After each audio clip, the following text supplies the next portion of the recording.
Olá a todos, estamos juntos comigo mais uma vez, o Rabino Ari Rotenberg de Jerusalém. Hoje vamos estudar sobre Parashat Shavua, Parashat Trumah, a Parashá que fala sobre a construção do Mishkan. O assunto é o seguinte: a conexão entre a criação do homem e a construção do Mishkan. Então vamos lá. Existe uma conexão fundamental entre a construção do Mishkan e a criação do homem, para abrigar a presença divina. O segredo do Mishkan e a criação do homem estão unidos no segredo da criação. O significado disto é, portanto, relevante para todas as gerações. A construção do Mishkan, de acordo com o plano de Deus, dá-lhe uma dimensão infinita. Não há semelhança entre o Mishkan e os templos pagãos da idolatria espalhados pelas antigas terras.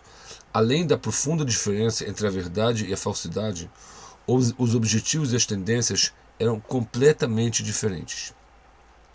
Na sociedade pagã, a atividade espiritual do indivíduo e do público foi drenada somente ao redor dos locais de culto. Este era um lugar de concentração para os esforços de reconciliação dos deuses nacionais. Esses rituais não tiveram efeito moral sobre as pessoas. Além disso, a tendência foi justamente a contrária. Na maioria dos casos, a vida sem moralidade, pregando que tudo é permitido, invadiu os pátios dos templos, reunindo muitos fiéis nesses lugares. Em contraste, o objetivo do Mishkan era completamente oposto. A verdadeira residência do judeu está em seu coração e na sociedade que ele deve estabelecer. Isto também é evidente a partir do que consta na Torá, Shemot, capítulo 25, passuco 8. E me farão um santuário e morarei entre eles. Vasuni Mishkan v'shachanti betocham. Está escrito dentro deles e não dentro dele, para nos ensinar que a presença divina deve estar no coração de cada pessoa e pessoa. O Mishkan e o Beit HaMikdash existirão somente caso o povo cumpra as leis determinadas por Deus, conforme está escrito na Torá, em dois lugares. Primeiro, Vaikra, capítulo 26, versículo 3, e também Vaikra, capítulo 26, versículo 31. Isto pode ser conferido na destruição do Mishkan de Shiló e nos dois templos de Jerusalém. Na verdade, o Mishkan permitirá uma sociedade ideal que sirva de modelo para os povos do mundo, mesmo depois de sua destruição.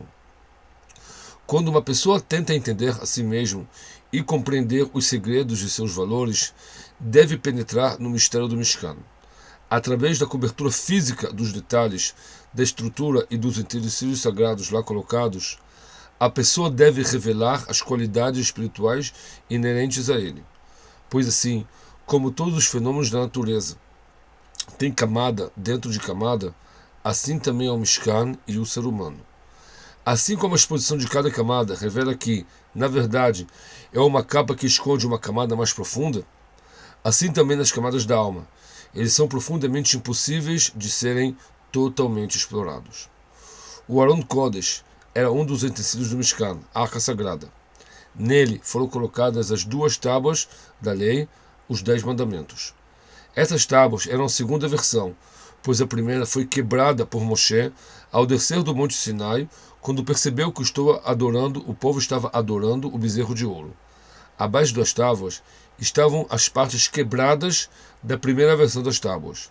Mesmo o Sefer Torah escrito por Moshe foi colocado no Aron HaKodesh, na Arca Sagrada, ao lado das tábuas da lei.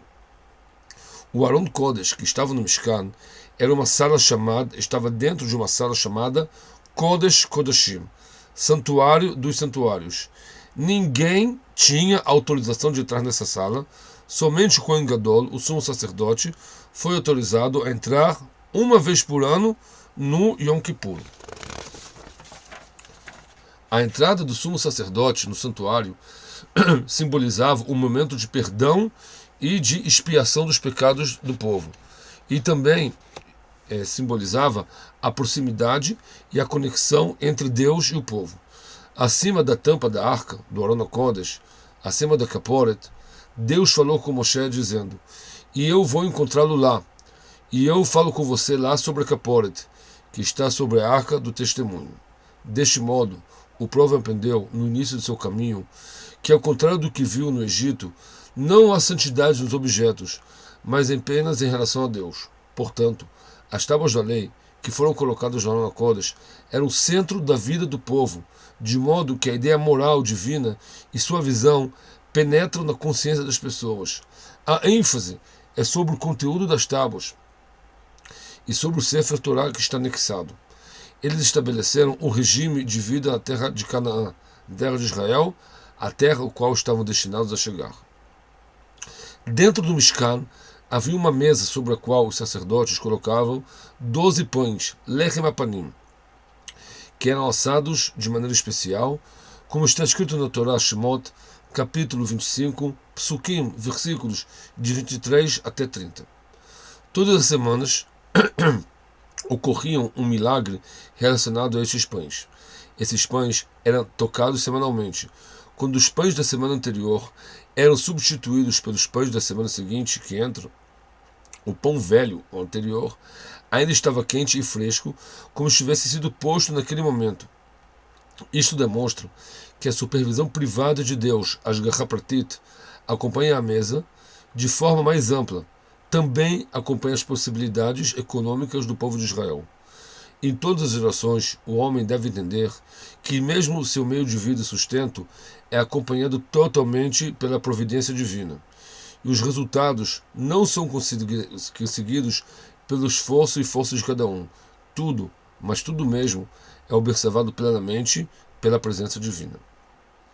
A mesa estava perante a menorá, candelabro de ouro maciço e de 7 braços.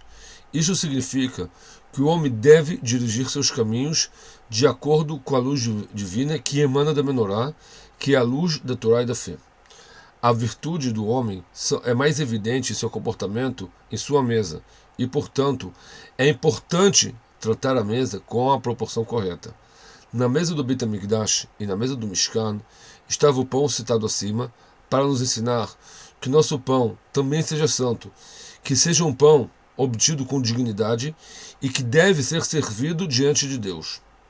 Na alegoria citada em torno do Mishkan e seus utensílios, a mesa demonstra o desenvolvimento econômico do povo, uma área que deveria levar ao bem-estar material. Portanto, esta mesa foi feita de madeira.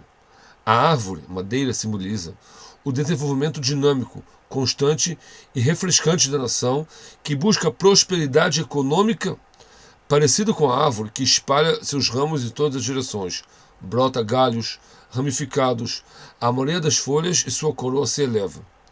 A superfície da mesa é banhada com ouro puro. Ouro, um metal nobre, se destaca em sua pureza sem escória. Os acontecimentos contemporâneos não o deterioram. Uma mesa de ouro pode ser encontrada no mar depois de milhares de anos que estava subaquática, e mesmo assim o ouro estava em estado puro de pureza durante todos esses anos. O ouro é um símbolo do fundamento moral puro, permanente e sólido, que pode influenciar e estabilizar a vida em virtudes delicadas.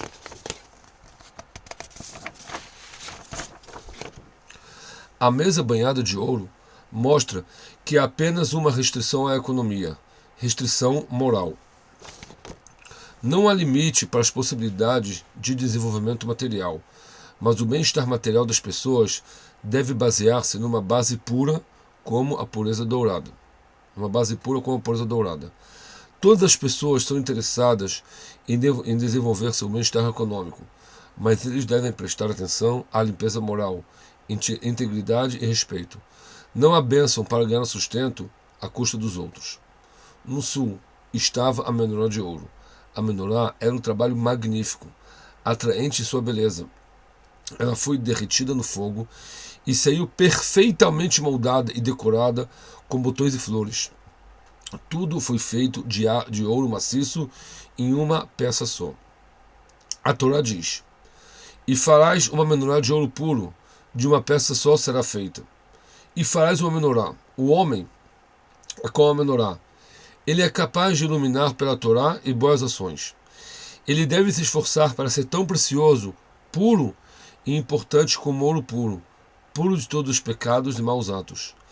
A condição de ser considerado uma Parah Menorá é receber e aceitar todos os sofrimentos para purificar todos os resíduos impuros. A menorá será feita. Os espancamentos, blocos de ouro maciço, que são uma parábola ao sofrimento, são os que constroem e montam a menorá. Tudo é feito de um único bloco, não composto de partes separadas. Esta é uma parábola à unidade de todos os órgãos, de modo que a pessoa não deve contaminá-los e purificá-los, e assim reduzi-los em qualidade, e com isso sua qualidade será separada de outros órgãos. A menorá dourada prefigurava o segredo da felicidade que estava na habilidade do homem de aproveitar sua personalidade para um propósito maior e mais elevado, um objetivo da unidade da alma que remova os laços impulsos que lutam dentro dela. O Mishkan e seus símbolos fornecem uma resposta aos problemas de cada um na vida, principalmente na nossa geração. Muito obrigado.